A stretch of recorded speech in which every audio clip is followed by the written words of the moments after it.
Hello, and good day. I'm David Bowles. This is Bowles.tv. I'll check our sound very quickly, just to see if we're still there. We're still there. Okay, thank you. I know it's awful. But what can you do?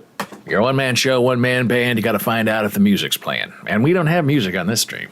No, it's just me. But sometimes the microphone says it's working, and then it's not working, and you upgrade it, and it's not working, but you upgrade it, and then you restart your machine, and now things still working. But hey, here we are. Looking for you, trying to figure out how all of this works. And we are still working very hard to try to figure out what in the world is going on with Twitter and Elon Musk and sociopaths that we know but do not love. And it kind of wonder, where do we begin to have a chat about this? And it all becomes very strange and very curious.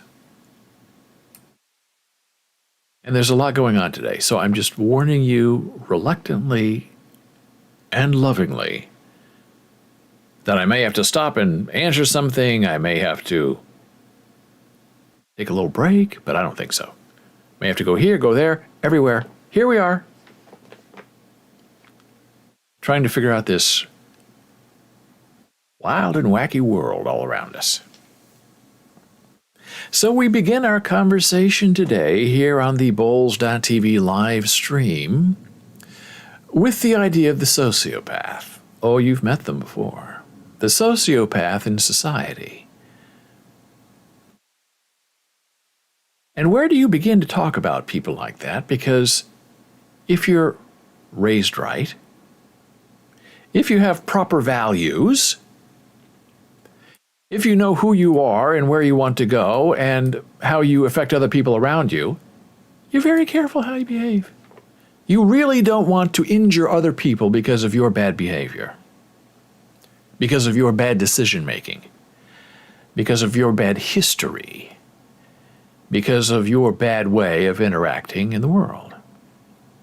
And unfortunately, through mainstream television and politics and media and entertainment, the sociopath has become, believe it or not, admired.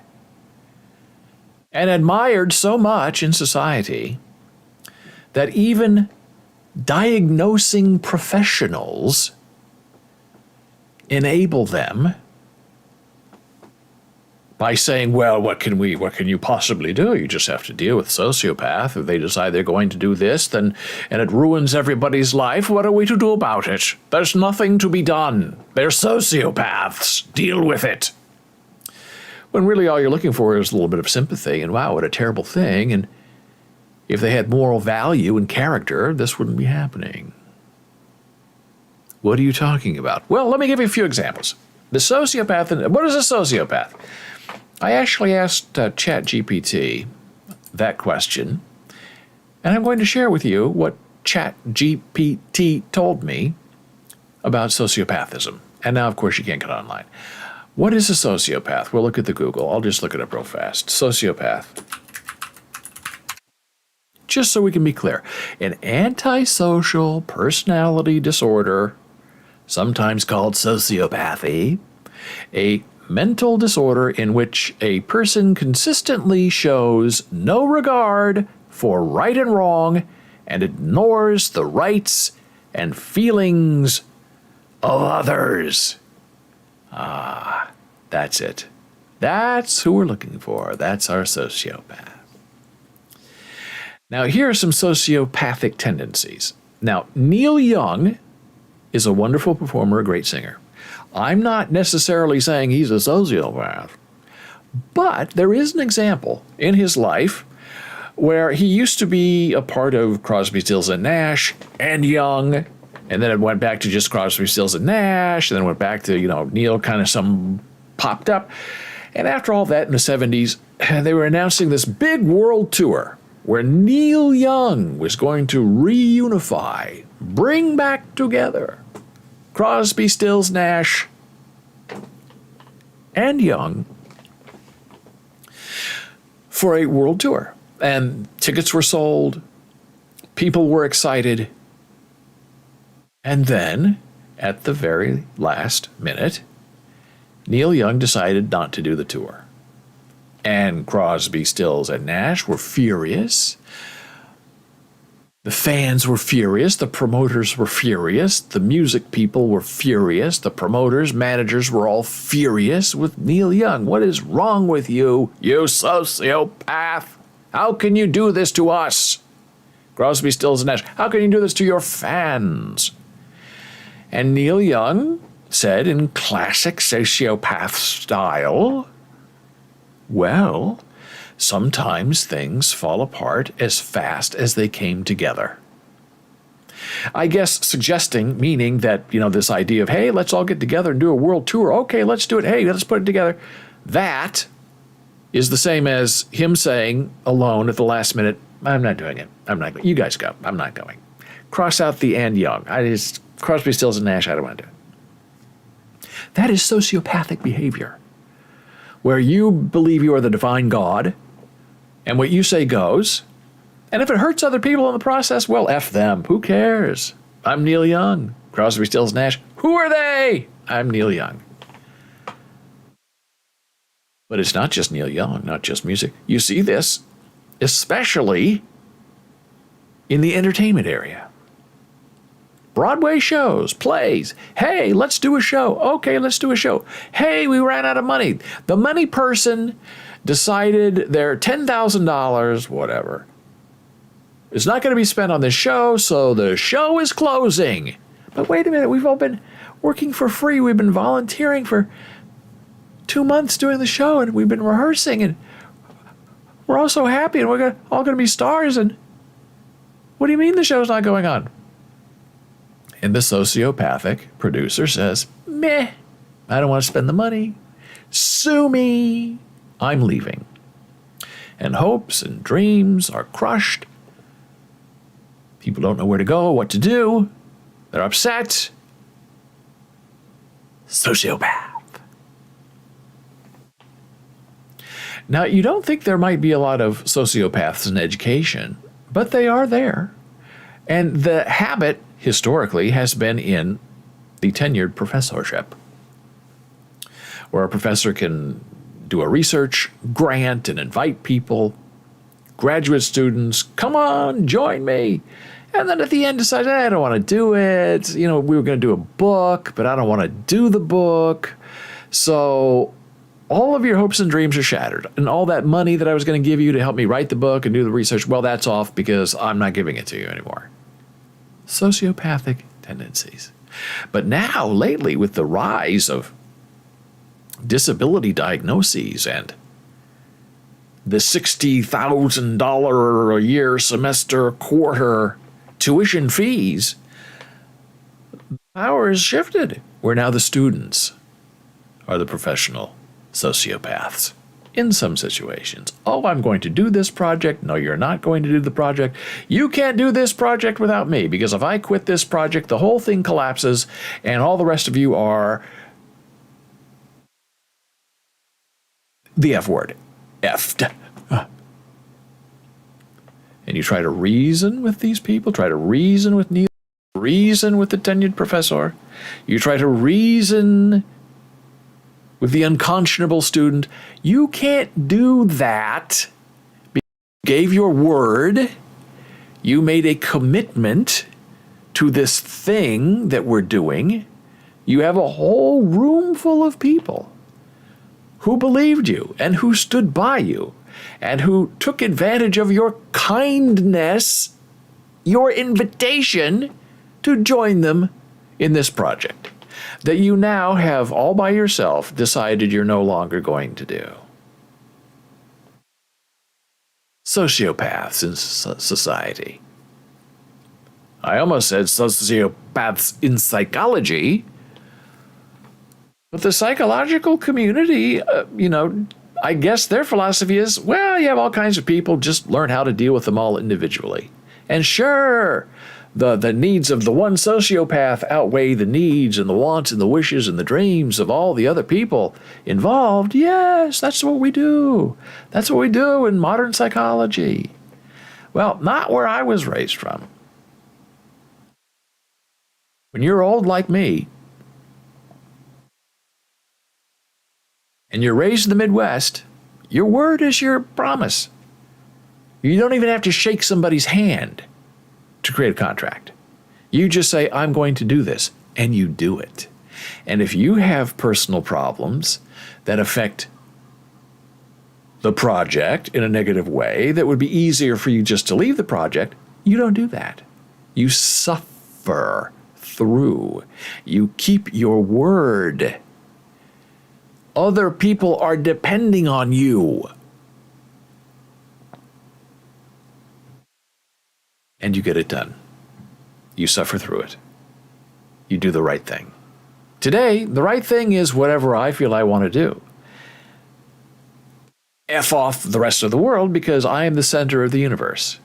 And that is a big, big problem for all of society. Because imagine you have a room full of one-offs, a room full of sociopaths. I'm doing it my way. I'm doing it my. Everyone's doing it their own way. No one's coming together. No one is belonging. No one is coming together as a group. Groups require sacrifice. And a lot of schools and groups and productions, television shows, Broadway shows, require some sort of collaboration. And some people are not good at collaboration. They prefer to work by themselves, which is fine. Go work by yourself.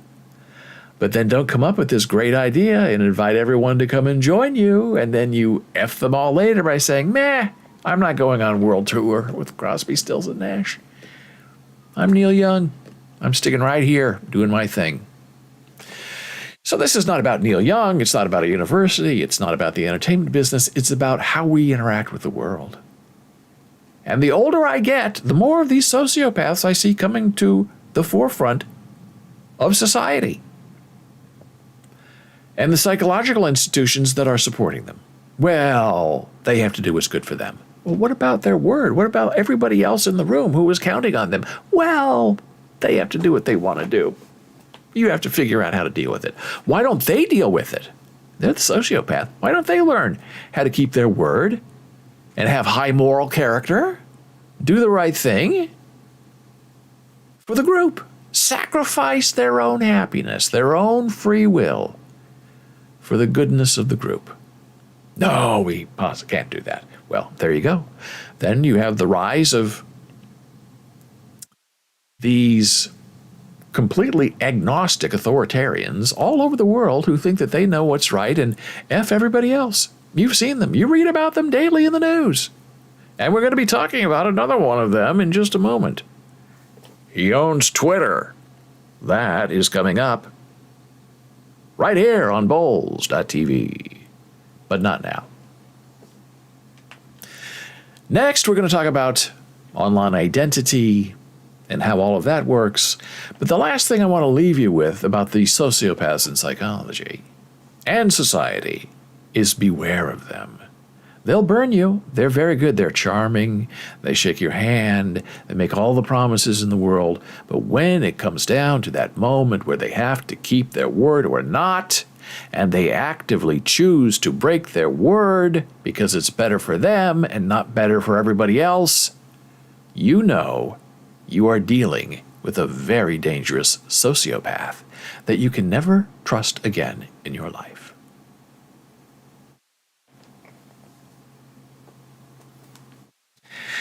So that's one rant for today.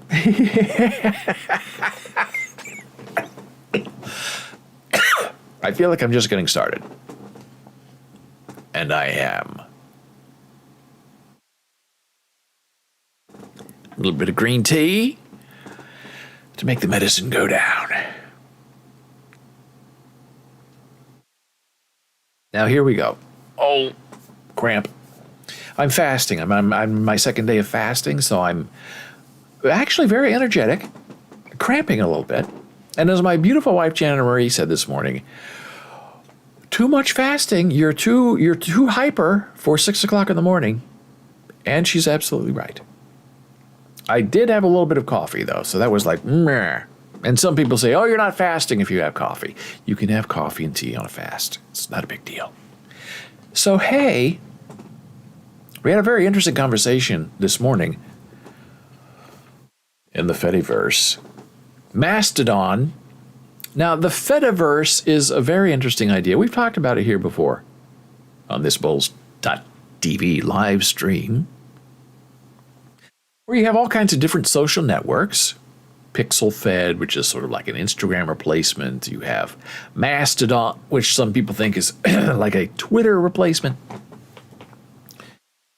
And then you have Micro.blog. Yeah. Which is like WordPress replacement, Facebook replacement, sort of. And they're all individual things, right? And within each, there's the thing. And within each of those Mastodon things, Bowls.xyz is our Mastodon instance, you have people trying to connect to each other. And the idea, the grand idea is through a thing called ActivityPub, that whatever you publish on PixelFed or Micro.blog or Mastodon, that all of that gets published, identified to one person, and put out for consumption by the rest of the world. And it's a good idea, but there is a problem. The idea of the Fediverse is that it does not want to be Twitter, Facebook, Instagram, any other social media. It wants to be federated in that there are, let's say, 10,000 Mastodon instances, 10,000 Mastodon servers that all talk to each other, but they're all run by individual people with different values. So you could have, theoretically, well, maybe it's not a theory, like a Nazi Mastodon server, and then a liberal Mastodon server, and, the Nazis would probably be blocked by the liberal Mastodon server, because who wants to hear from Nazis? Now, other Nazis will find other similar white power people, I guess, that they would want to deal with and interact with, and that's their little federation. And the other people who don't want to hear from white power or Nazis would block them.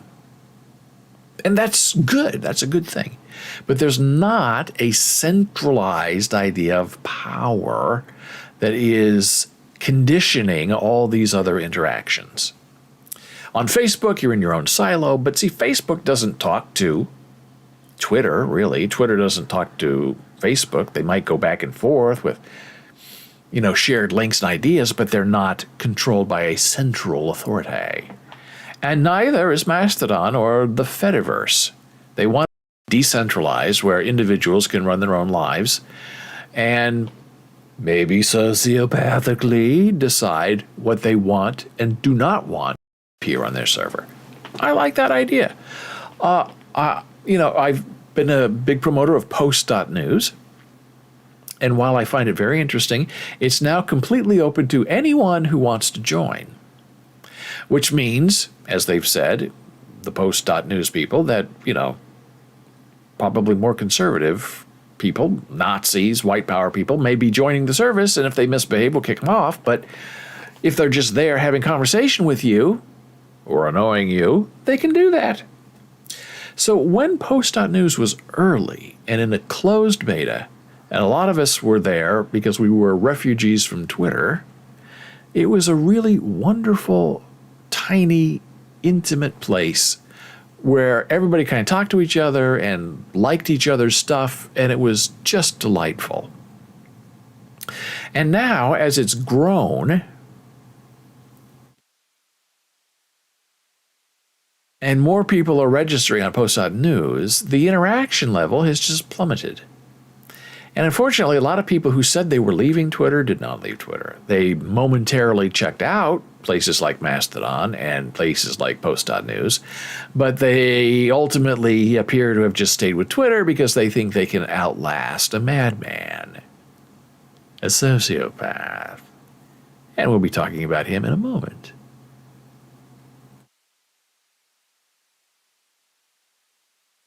But the problem with trying to, figure out where you want to go if you don't want to be on the major social networks anymore, and I have made that decision, I don't want it. I'm having a much more fun and interactive time on my Mastodon instance. So that also has now meant, like in the last week or so, that I'm not interacting as much on post.news as I used to be. Yeah, I used to be very active there. I still am, but the interaction I'm getting back from people, and I interact with them, it's dissipating. Whereas my Mastodon is going up in all the right directions. So it's a very interesting handoff. And a conversation we had today is people saying, well, we need a central authority in the Fediverse so people know who they're talking to. Like you have one identity across all these other instances and services and networks so people know exactly who you are, which is, honestly, Facebook. That's the whole idea behind Facebook, which is probably why a lot of old people like me are on Facebook. I'm not anymore. But old people, they like it. They know who their friends are. They can look up their real name, find them, and stay. Facebook, as a company, doesn't want those old people there. They want young people, because I guess that's where the money is. But there is also a comfort in knowing when you're online that these people that you are interacting with and dealing with and having conversations with are who they say they are. That's the value of Facebook. Is pretty much, generally, you have to identify who you are. This is my name. This is who I am. And I interact this way on Facebook. And we're not talking about tangential things about people who are trans or change their name or don't want to be called by a dead name and getting ID. All of that's an issue that has to be dealt with. But that's not what we're talking about. We're talking about very large general terms that pretty much on Facebook, you have to be who you are. On Twitter, you don't have to be who you are. You can make up accounts, be lots of different people, and nobody cares. That's the idea of, I guess, what Twitter is. So people would like to have like a centralized authority in the Fediverse to say, okay, this one person on Mastodon and on PixelFed and on micro.blog, I can see somewhere, somehow, that person posting on those three different networks in the Fediverse is the same person. I love that idea. I support that idea, but it will never happen. Because the people behind the Fediverse, especially Mastodon, don't want a central authority. Where have we heard that before? Hey, blockchain. People don't want the blockchain managed by America, South America, the feds, the government. They want it out there managing itself. If you put something on the blockchain, it cannot be taken back by the IRS. Although the FBI has had some success in getting money back off the blockchain somehow from people who steal. So maybe it's not as decentralized as people think it is, at least when it comes to the blockchain. So decentralization is what the Fediverse is. And there are people who say, well, let's create some kind of certificate that you could get somewhere. This was the conversation this morning.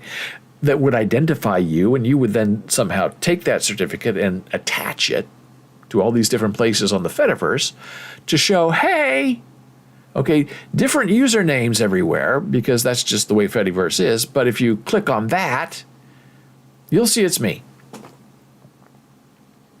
Now, Mastodon, I think, sort of already has that. Or when you create your profile, you can go and put links to other places where you belong on the internet. And if you have access, because you're the owner, because you're identified somewhere else, you can put in a little link on your page that then verifies that website, that project belongs to you as the person you say you are on Mastodon. I think, well, that's fine. You can have up to 4 links. All of my links are there, and they're all, let me see if I can show you, and they're all active, meaning green.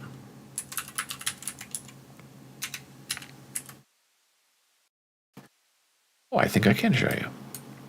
Let me see here. No, I don't want that. I don't want to edit my profile. I want to show you my profile. Okay, here we go. Here we go. So this is my Mastodon instance. Bowls.xyz. Here's a little bio. And these are the links I'm talking about. These are all the, what I call verified links. Bowls.com, Bowls.tv, Bowls Books, and scriptprofessor.com. So I go to those websites that I own. On the page, I put in a little link back to this site that confirms I own that space, and they put that up there. Some people have one green identifier. Other people use this area for other things. But right there, that solves your whole problem that you're trying to solve with this idea of being centralized in the Fediverse. And maybe they want that sort of similar thing. You know, one of those would be like a certificate, I guess, that you would link to. And then on all of your Fediverse activities, you'd go in there and link your name. Now, I said, you know, people also like to mess with people. And there are people like on Reddit and other places online where they have a main account, and then they'll have a couple of other side accounts, like a troll account, where you can log in and go on there and annoy people and call them names and ruin their day. And then you get out of that account and you go back to your real account and say, oh, isn't that person terrible for trying to ruin your day? It happens. It's a thing on the internet. And some of the people I was talking to this morning said, oh, sure, let people have all the different accounts they want. Let them have a work account, a hobby account, a troll account, a hidden account. Sure, let them all do it. Let them do the whole thing. I said, but wait a minute. You're arguing that you don't want that. You're saying you want one identity for everybody. So no one's going to associate their troll account with their real identity. Oh, yeah, people should do whatever they want to do. I said, that doesn't make any sense. And it has to go both ways. You can't say, okay, I've identified myself here, here, and here, except for this troll account. And then you interact with me. Oh, he's here, here, here, and here. But what's this over here, this troll account? Oh, I don't have a troll. I don't have a troll account. Well, it looks like it's your troll account. I have a troll account. That's the problem. It has to go both ways. If I say who I am, this is who I am. And you meet me and you say, is this who you are? I say, that's who I am. A troll account, secondary account, whatever. No. This is everything I am. That's everything you are. Ugh. But this person I was talking to did not like that idea, but still liked the idea of a central certificate authority. Yeah, I don't think it's possible. Hey, what else is going on in the news? Well. We know him, we'll love him. Not really. Our favorite sociopath in society is Elon Musk.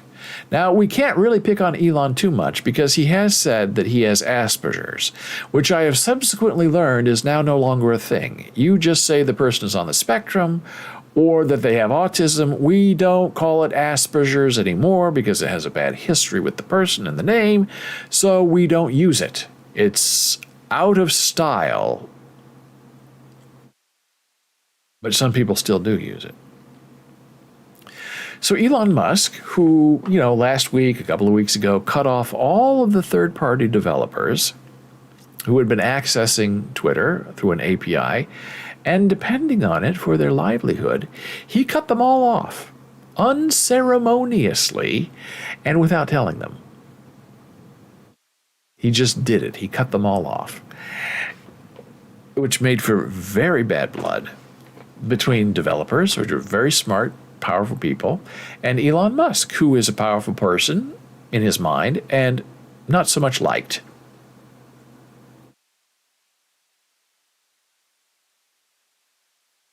And the users of these apps, who happen to tend to usually be superpower users, who don't want advertising or any cruft, were very upset that their favorite interaction tool has been taken away. And so a lot of people are quitting Twitter. And I don't know why you would still be on Twitter. Because it's being run now by a sociopath, in my opinion, who is bringing on all of his sociopath, Nazi white power friends. And they're going to run the place. They're already running the place. And if you want your posts to be seen, it's very clear you're going to have to start paying Elon Musk a lot of money for Twitter Blue, I guess, if you don't want to just be tweeting into the wind. And that's not good for, artists or intellectuals or consumers or students. That in order to find your place, where you used to be able to have your place for free, you have to pay your way. If you're going to pay your way, go somewhere else where you can be in control of what you're posting. And there isn't a madman who can just cut you off on a whim. So Elon, ridiculously, and this shows how out of touch he is with reality and how he is surrounded by yes men and sycophants.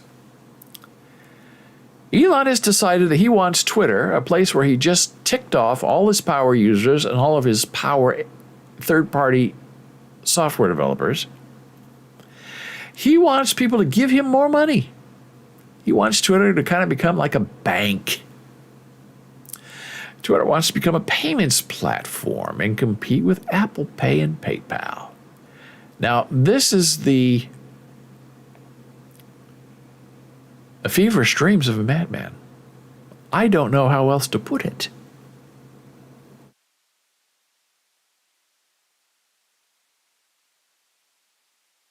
Because this is very dangerous. I would never give this man one penny. Since Elon Musk became the owner of Twitter, the company has been looking for new ways to increase its revenue. But it now seems that Musk is about to take a step that will take the company's services far beyond just a social network, because he wants to turn Twitter into a payments platform to compete with Apple Pay and PayPal. So that means he wants you to connect all of your personal information to his Twitter that he runs by whim and terrible decisions.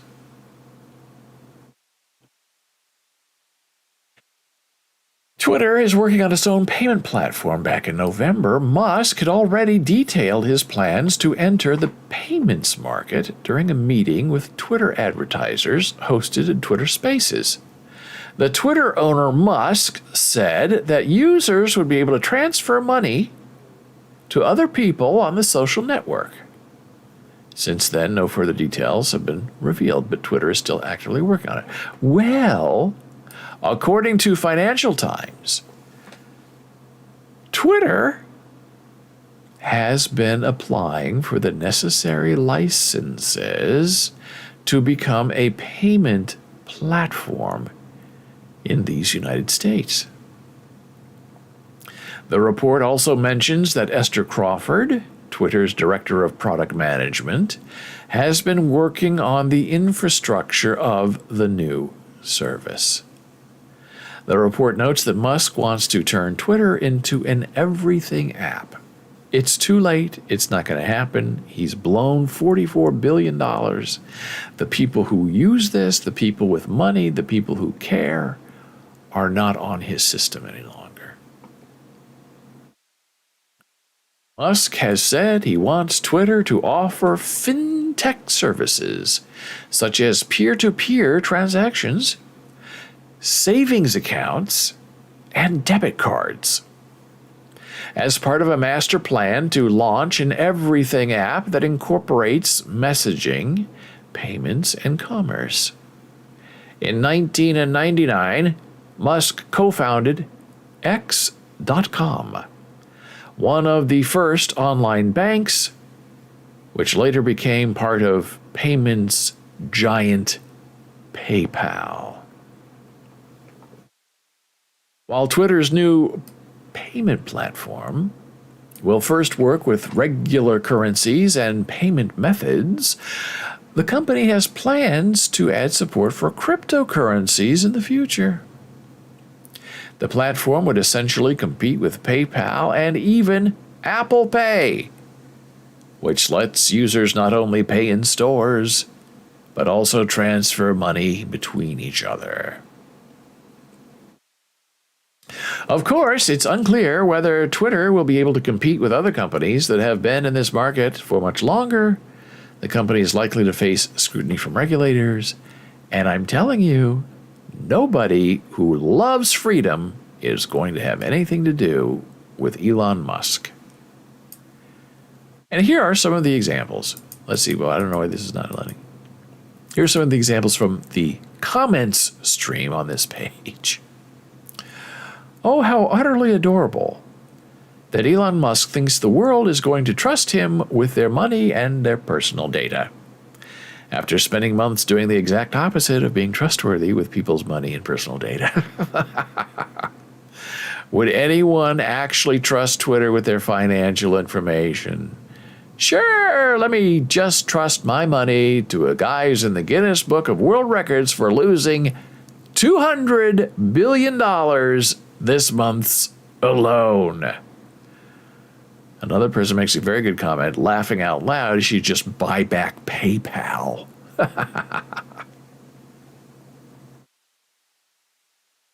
So this is where things get very interesting, because nobody's going to give Elon Musk any money, I guarantee you. Now, speaking of the online Fediverse, social media, what else is going on? Social media regeneration and divisiveness is a new article that makes a very interesting sort of argument. Dave Karpf writes he's convinced part of Twitter is becoming a ghost town, which is what we discussed. Good, smart people are leaving, and the far right wing are coming in to replace them. Twitter's a ghost town based on how few people generally see his tweets and now how little engagement there is with his tweets, in stark contrast to how much engagement is going on at Mastodon. It's true. That matches my experience, this author writes, and there are lots of recovering tweeters saying the same, although some say the reverse. When I dug around a bit in COVID Twitter, the picture got complicated. The COVID treating people I was looking at had blue checks, which is what I have had, 47,000 followers. Dave Karpf and I, this writer writes, on the other hand, do not have the blue check. Twitter is increasingly becoming pay-to-play. Some of the people who are saying the audience is disappearing at Twitter do have blue check marks, though. So there's a combination of factors feeding into change or lack of it. How much of a specific community has drifted away from Twitter? How many of them have regenerated on active communities like Mastodon? And Twitter's evolving priorities. So here's the research.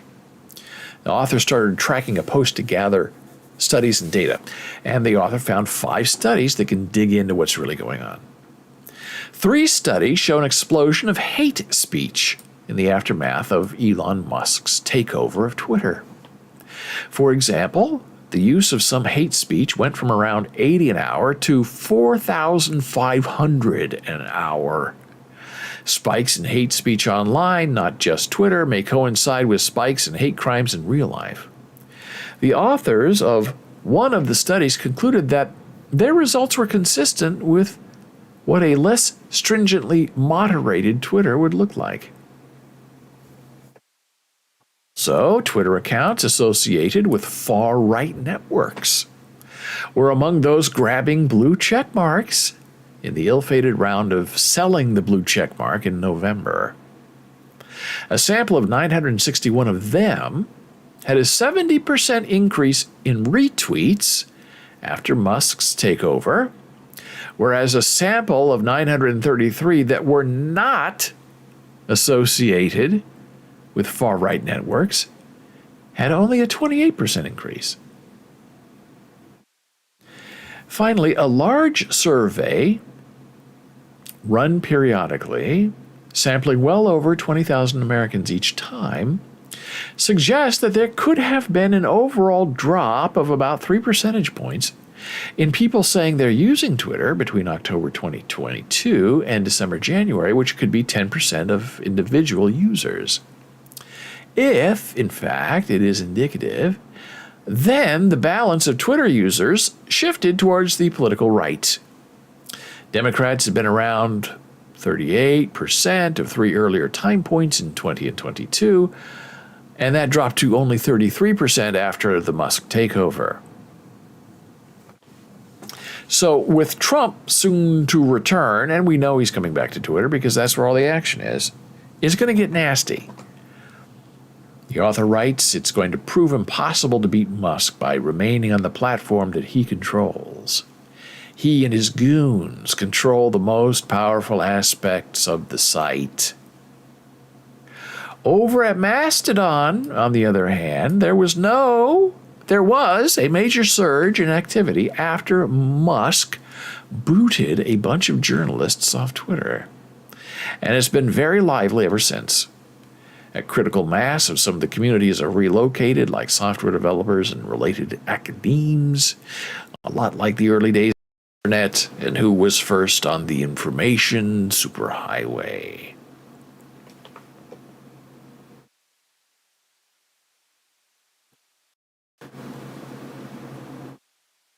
The author goes on to say, it's January, it's time for my annual roundup of peer review research, and it was a bumper year for randomized trials of peer-reviewed journals. So that's a very, very interesting take on what is going on at Twitter. And I'm telling you, no one's going to go over there again and give Elon Musk money. The people I know who are staying on Twitter are people who either don't know how to get off Twitter or who think that they have such a wonderful following that they can outlast Elon Musk. And when Elon Musk sells Twitter or it goes bankrupt, that they're going to be there and stay and say they never had to leave.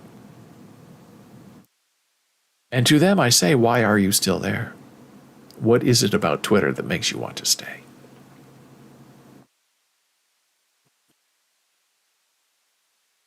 And this is very interesting. We've talked about ChatGPT before. It's artificial intelligence with a mind of its own.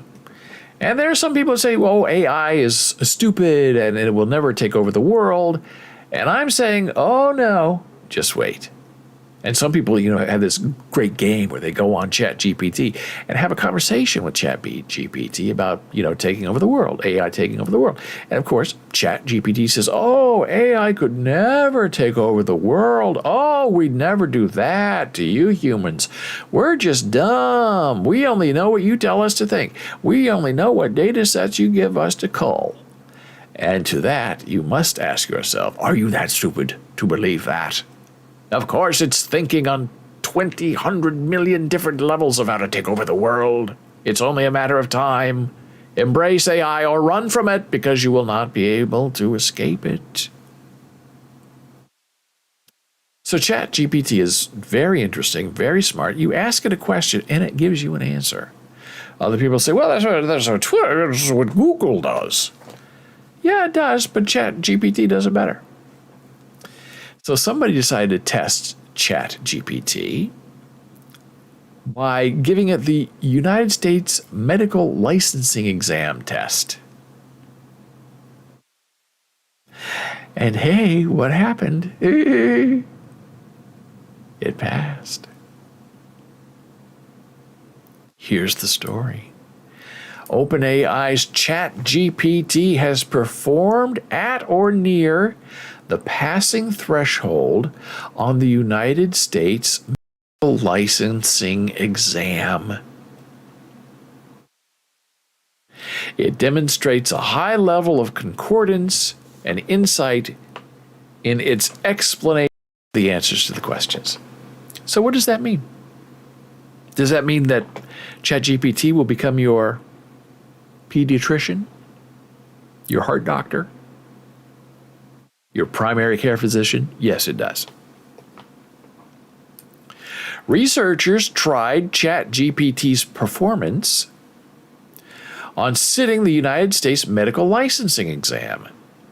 The three-part exam is usually taken by aspiring doctors between medical school and residency.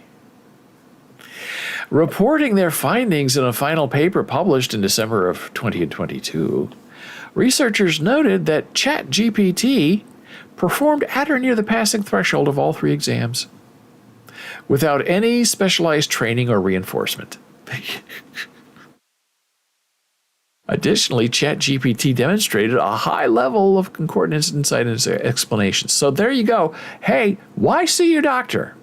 Just go in there, chat with ChatGPT, tell them all your symptoms, and you get back a prescription one day, sooner than we think.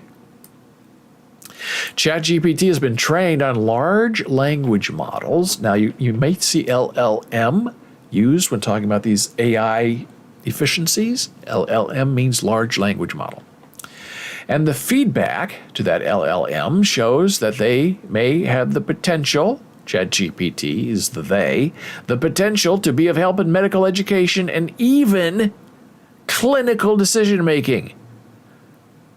So you go to the doctor. Hey, doctor, what's wrong with me? It hurts when I walk this way. And the doctor says, stop walking that way. And the ChatGPT in the room pipes up and says, you know you have cancer, right? The chatbot GPT is also said to have demonstrated high internal concordance with its answers and explanations, scoring 96% of concordance across all questions as reviewed by 2 physician adjudicators.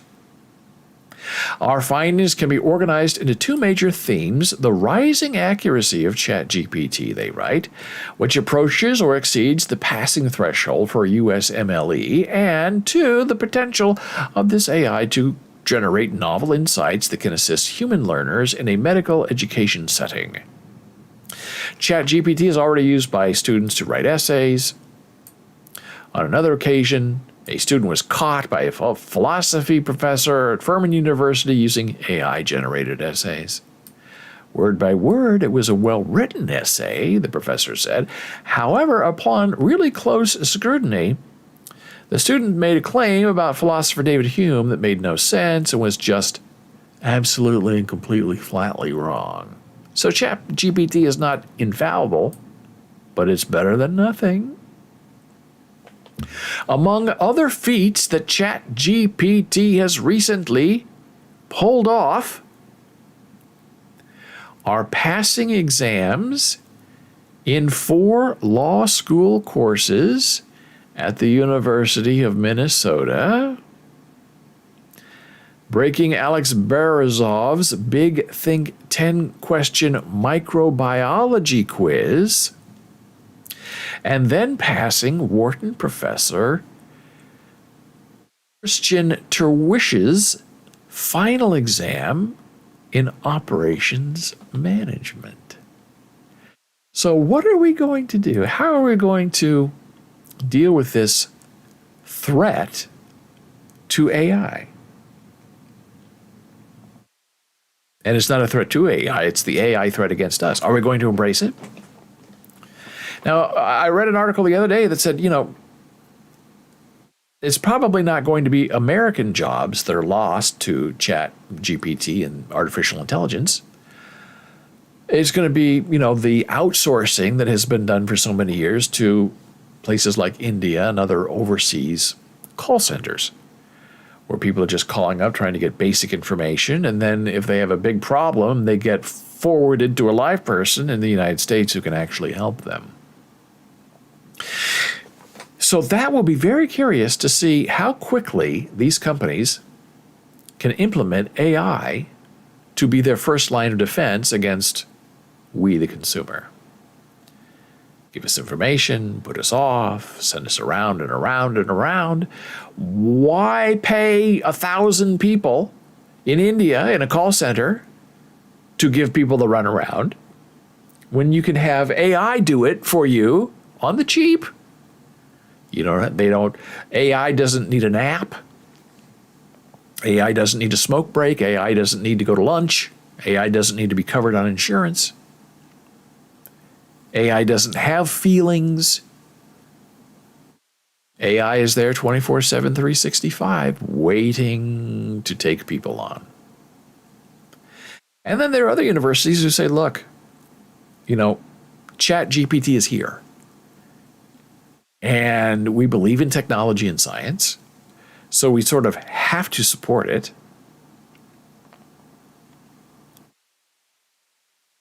Because we can't ban ChatGPT because students will use it anyway. They use it on their smartphones and their watches. They'll, code it into their shoes and their backpacks.